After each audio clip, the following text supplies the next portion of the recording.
In some places, marriage is not a choice, not a promise of love, and not even a personal decision. It is a transaction. A girl's life is measured in cattle, in goats, in envelopes of cash carried by strangers who never ask for her opinion.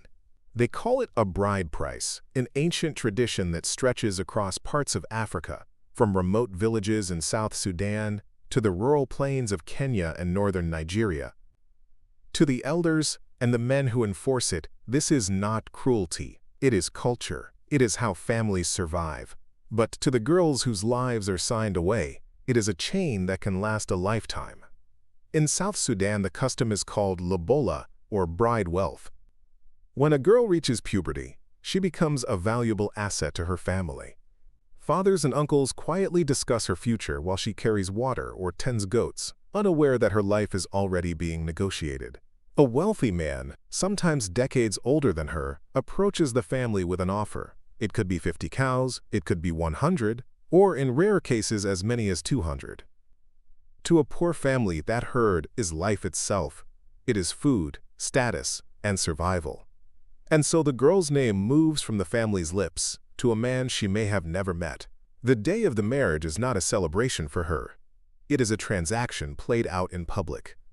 She is dressed in beads, feathers, or a bright cloth. Around her neck may hang the very symbols of her sale, gifts from the groom's family. Drums play, women sing, and elders nod in approval as cattle are walked into the village. Some girls cry softly, but no one listens. In their world, a daughter is a bridge to wealth. Her feelings are not part of the deal. In northern Nigeria, the story has a different name, but the same heart. A girl can be promised to a man as a child.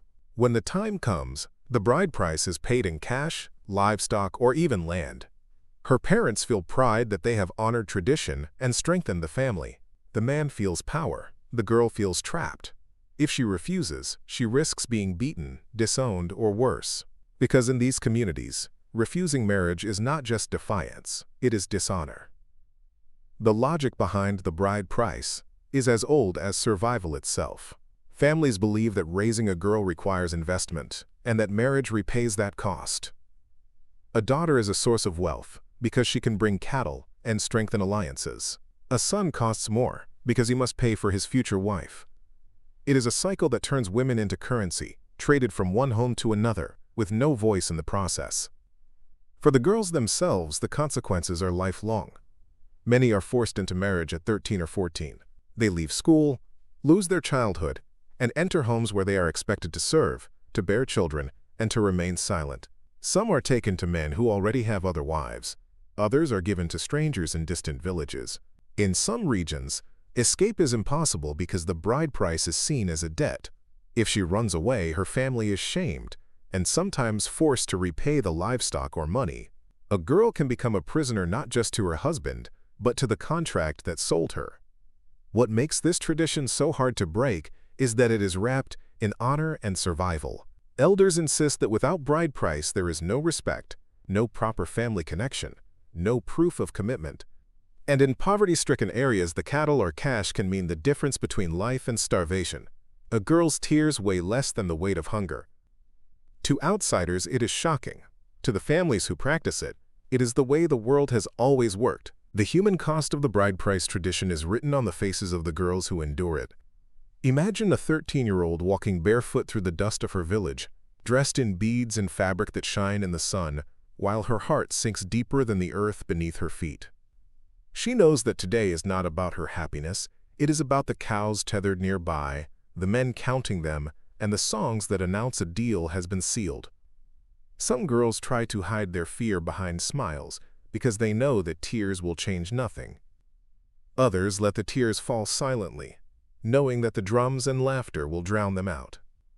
In South Sudan, stories circulate of girls given to men old enough to be their grandfathers. These men arrive with herds of cattle and promises of wealth, and the families bow to the weight of survival. To them, the girl is not leaving as a prisoner but as a bridge between families, as proof that the father has provided for his household by trading his daughter for life-sustaining wealth. But for the girl, the meaning is different. She enters a home where she is a stranger, a servant, a womb for future sons, and often a target for cruelty from older wives who see her as competition. In northern Nigeria and rural Kenya, the patterns are similar. Girls are taken from school or denied education entirely because knowledge is not considered part of their value. Their bodies are the currency, their futures pre-written by fathers and uncles who see marriage as a transaction rather than a bond. Some try to escape, but the chain of the bride price follows them. If a girl runs away, her family may be forced to repay the cattle or cash, and poverty makes that repayment impossible. Villagers whisper about shame and dishonor, and the girl becomes a fugitive from her own bloodline. Even when she reaches a city, the fear of being dragged back hangs over her like a shadow. Those who cannot escape often carry their suffering in silence.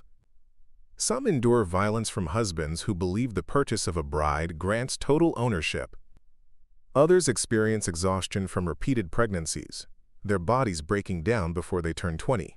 Health workers in remote clinics sometimes meet these girls and describe eyes that look decades older than their age. Yet in the villages the cycle continues because hunger is a louder voice than empathy.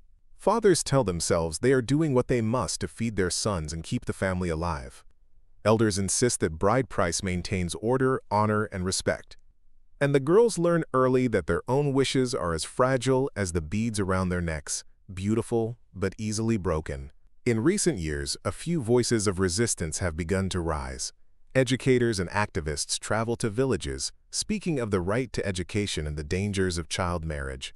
Some families quietly listen, but many shake their heads, unwilling to abandon the practice that has defined survival for generations. For the girls trapped in this tradition, hope is often a distant horizon, glimpsed in the stories of those who escaped but rarely within reach. In the lands where the bride price still rules, each story of a girl sold for cattle carries echoes of those who came before her. The rituals surrounding these marriages often seem like celebrations to outsiders. But beneath the songs and the dances lies a quiet tragedy. When the men of the groom's family arrive, they bring cattle with horns polished and adorned with colorful ropes, or trucks loaded with goats and sacks of grain, or envelopes of cash that change hands quickly and silently. The women of the bride's family sing and clap as the animals are counted, but behind their smiles is an unspoken understanding that another life is leaving, another daughter is gone forever. Once the exchange is complete, the girl is led away, sometimes walking behind the animals that now represent her value. In South Sudan and parts of Kenya, elders say that the size of the bride price reflects respect and commitment, yet to the girl it feels like a number stamped on her life. Many brides describe their first nights in the new home as a blur of fear and exhaustion, a collision of childhood and adulthood with no transition. Older wives in polygamous households often treat the young bride as a servant, reminding her of her low position in a hierarchy built on purchase and obedience. If she cries, no one comforts her. If she resists, she risks a beating. In northern Nigeria and similar regions, some girls find themselves under stricter control, forbidden to leave the compound or speak to outsiders. Their worlds shrink to kitchens, courtyards, and dark rooms where the weight of expectation presses on their chest like a stone. Health risks follow them like shadows, because early pregnancies are common and access to medical care is rare. Midwives in these regions speak of girls barely 15 suffering complications that threaten both their lives and the lives of their infants. Sometimes the girls die quietly, buried in the same earth that once trembled with the hooves of the cattle that bought them. Families mourn, but the cycle continues. A younger sister will take her place, and the logic of survival swallows the grief. Those who survive often speak of a lifetime of endurance rather than happiness. They learn to serve food with their heads bowed, to work in fields from dawn until dark, to carry children on their backs while still children themselves. They learn that their silence is safer than their voice. Yet even within these shadows, seeds of change exist.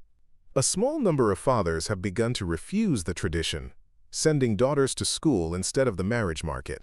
Women who escape to cities return as teachers or advocates, warning villages that the practice robs girls of life and potential. Some men quietly agree but fear the scorn of elders who see bride price as the spine of culture. This conflict between tradition and change hangs heavy in every decision.